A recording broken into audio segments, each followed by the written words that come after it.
गरीब मजदूर रहता था और हर रोज समंदर से मछलियां पकड़ता और उन्हें बाजार में फरोख्त कर देता था।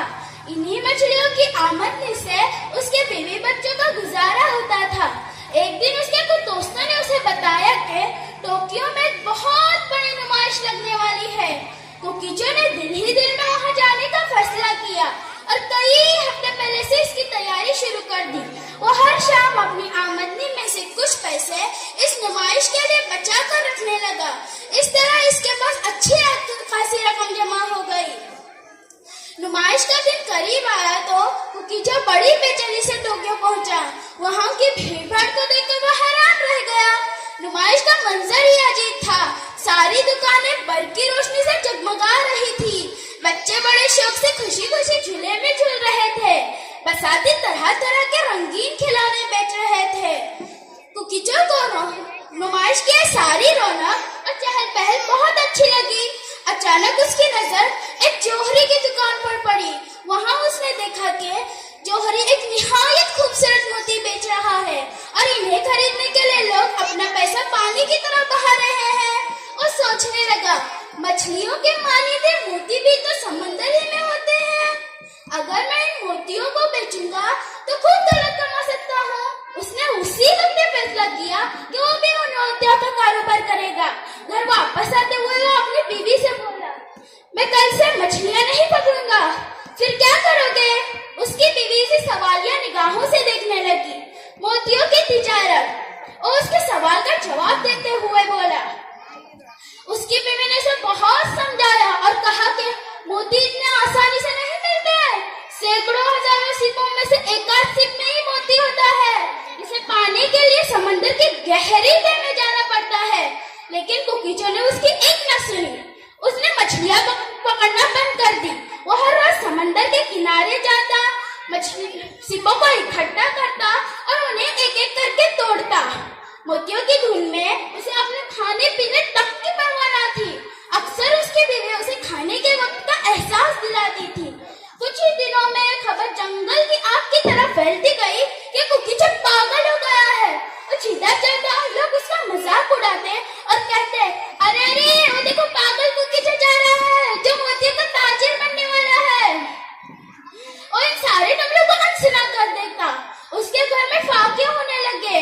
बच्चों को खूबसूरत खिलता देखकर उसकी बीवी ने मछलियां पकड़ना शुरू कर दी।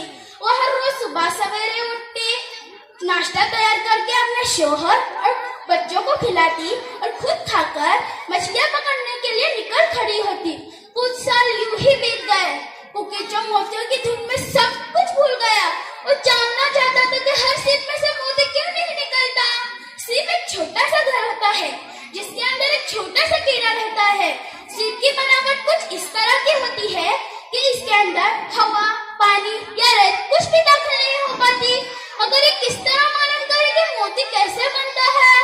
आखिर बरसों के तजुर्बे और मेहनत से उसे बात मालूम हुई कि मोती उसी सीप से निकलता है जिसके अंदर एक रेत का जरा या इस किस्म की कोई दूसरी चीज दाखिल हो जाती है। ये सीप के कीड़े को काफी तकलीफ देती है। इस तकलीफ से बचने के लिए इसका कीड़ा इसकी दीवार पर एक तरह की चमकीली तह चढ़ा देता है। बाद में वही चमकीली तह मोती का रूप धार लेती है। अब उसने मोतियों की खेती शुरू कर दी। उसने समंदर के किनारे तार की जाली से कुछ क्यारियां बनाई और हर क्यारी में उसने बहुत से छोटे बड़े सीप छोड़ दिए और हर सीप के मुंह पे एक रेत का जर्रा छोड़ दिया।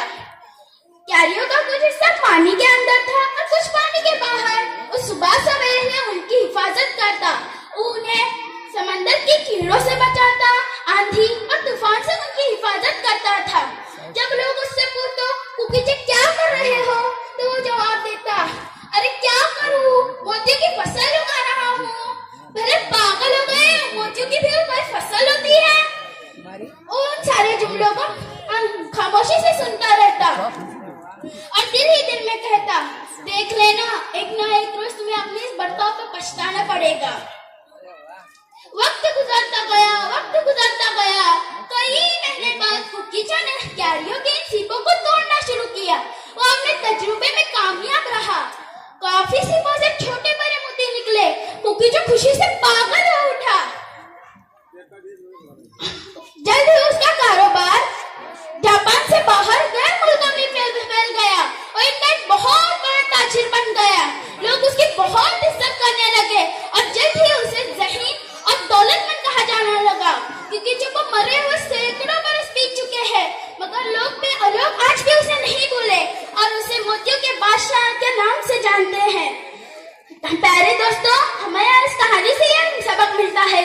हमें कभी भी हर हाल में अपनी हिम्मत नहीं हारनी चाहिए।